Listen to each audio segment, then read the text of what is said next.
Hi friends, welcome to Amna's food court. ഇന്ന് ഞാൻ ചെയ്യുന്നത് മസാല ഇഡ്ഡലിയാണ്. ബാക്കി വന്നിട്ടുള്ള ഇഡ്ഡലി കൊണ്ട് നല്ല ടേസ്റ്റി ആയിട്ട് തയ്യാറാക്കാൻ പറ്റുന്ന ഒരു ഈസി റെസിപ്പിയാണിത്. അപ്പം നമുക്ക് നോക്കാം ഇതെങ്ങനെ ഉണ്ടാക്കുന്നതെന്ന്. മസാല ഇഡ്ഡലി റെഡിയാക്കാനായിട്ട് ഞാനിവിടെ ഇഡ്ഡലി ഇതുപോലെ മുറിച്ചെടുത്തിട്ടുണ്ട്. 10 ഇഡ്ഡലിയാണ് ഇതിലുള്ളത്. ഇനി നമുക്കിതെങ്ങനെ ഉണ്ടാക്കുന്നതെന്ന് നോക്കാം. അതിനു വേണ്ടി ഒരു പാൻ അടുപ്പിൽ വെച്ച് ചൂടാക്കണം. അതിലേക്ക് 1 ടേബിൾ സ്പൂൺ ഓയിൽ ഒഴിച്ചു കൊടുക്കാം. ഓയിൽ നന്നായിട്ടൊന്ന് ചൂടായി വരുമ്പോൾ ഇനി അതിലേക്ക് വഴറ്റാനായിട്ട് ഒരു സവാള എടുത്തിട്ടുണ്ട്. ചെറുതായി മുറിച്ചെടുത്തിട്ടുള്ളതാണിത്. പിന്നെ ഇതിലേക്ക് 2 അല്ലി വെളുത്തുള്ളി ചെറുതായിട്ട് മുറിച്ചതും, ഒരു ചെറിയ പീസ് ഇഞ്ചി ചെറുതായി മുറിച്ചതും, കുറച്ച് കറിവേപ്പിലയും എടുത്തിട്ടുണ്ട്.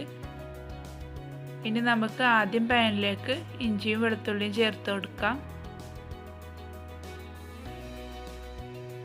ഇത് നന്നായി ഒന്ന് വഴറ്റിയെടുക്കണം. ഇതൊന്ന് മൂത്ത് വരുമ്പോൾ സവാളയും കറിവേപ്പിലയും കൂടെ അതിലേക്ക് ചേർത്ത് കൊടുക്കാം. നന്നായി ഒന്ന് വഴറ്റിയെടുക്കാം.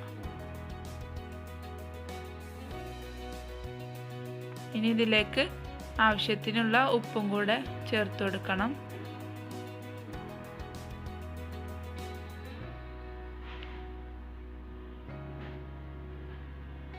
ഇപ്പോൾ ഇത് നന്നായി വാടി വന്നിട്ടുണ്ട്. ഇനി ഇതിലേക്കുള്ള പൊടികൾ ചേർത്ത് കൊടുക്കാം. 1/2 ടീസ്പൂൺ മഞ്ഞൾപ്പൊടി, 1 ടീസ്പൂൺ മുളക് പൊടി, 1 ടീസ്പൂൺ മല്ലിപ്പൊടി, 1/4 ടീസ്പൂൺ ഗരം മസാല. ഇനി ഇതെല്ലാം കൂടെ നന്നായി ഒന്ന് മിക്സ് ചെയ്തെടുക്കാം. ഇതിൻ്റെ റോസ് സ്മെല്ലൊക്കെ ഒന്ന് പോകുന്നത് വരെ ഒന്ന് വഴറ്റിയെടുക്കണം.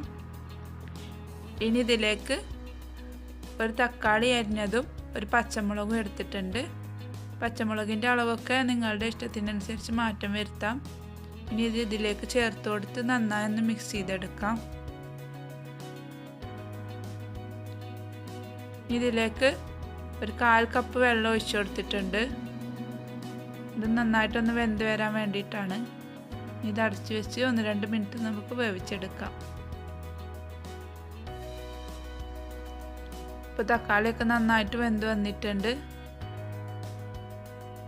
ഇനി ഇതിലേക്ക് നമ്മൾ എടുത്ത് വെച്ചിട്ടുള്ള ഇഡ്ഡലി ചേർത്ത് കൊടുക്കാം.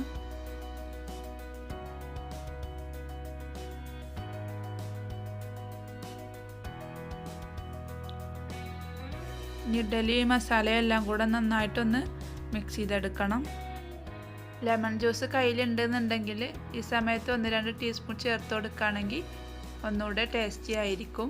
അപ്പോൾ ഇതെല്ലാം കൂടെ നന്നായി മിക്സാക്കി എടുത്തിട്ടുണ്ട്.